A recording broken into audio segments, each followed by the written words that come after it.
Here to discuss are Dr. John Dombrowski, an anesthesiologist and pain management specialist, along with Dr. Nicole Saphier, board-certified physician at one of the nation's largest cancer centers. Dr. Nicole, let me start with you because on Friday night, you tweeted out, "I'm optimistic, new restrictions at CVS." You were optimistic about this. I retweeted it and said, I was a little leery about a drugstore having that kind of power, and people went nuts. Most people they're worried about this. Why are you so optimistic? It was an interesting Friday night, Charles. Thanks for having me. At this point, it's all hands on deck. Do I think CVS's new restrictions are really going to solve the problem? Absolutely not. But I am applauding any sort of forward progress right now. I'm in Trenton and New York and D.C. advocating to keep the bureaucratic control out of healthcare, out of medicine. What I see from CVS happening right now is just keeping the supply off of the streets. We have a legalized market of opioid addiction right now. It's been marketed by the pharmaceutical companies, by some physicians, and here we are. We're in the midst of it. It's not only an illegal crisis, it's a legal crisis because of these medications. Right. And Dr. Dombrowski, what some people are saying is that Dr. Saphier is correct, and it sounds noble, but you may, ironically enough, be actually pushing people toward illegal sources if they can't get it from a pharmacy.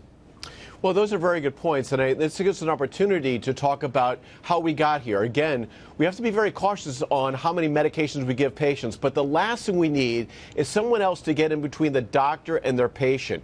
In terms of right now, CVS, I understand is doing a really good job, but they're telling their pharmacists, do what you want to do. So now the pharmacist calls me up saying, I don't feel comfortable, doctor, writing or filling that prescription. So now I've got to spend time educating or having a conversation with that pharmacist, which might be a good idea.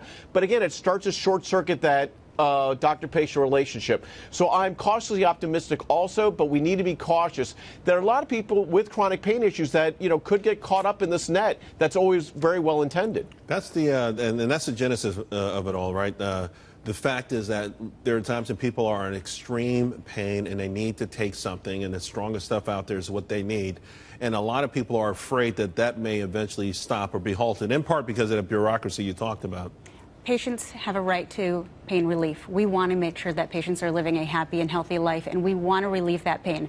80% of those who end up on heroin, it actually started with legal forms of opiates. Now, from that, those who become on heroin, 75% of them have been taking other people's opioid prescriptions. So it's not necessarily the patients who have their legal prescriptions.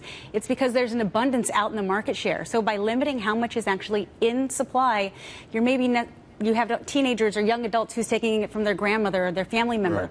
We want to limit the amount of opioids out there. Dr. Dombrowski, we're running out of time, but I do want to ask, because Chris Christie talked about an initiative for non-opioid pain relief. Is there such a thing as, can that ever actually be done? Because, these sort of efforts to get people off of one thing has just created a new addiction with something else in the past.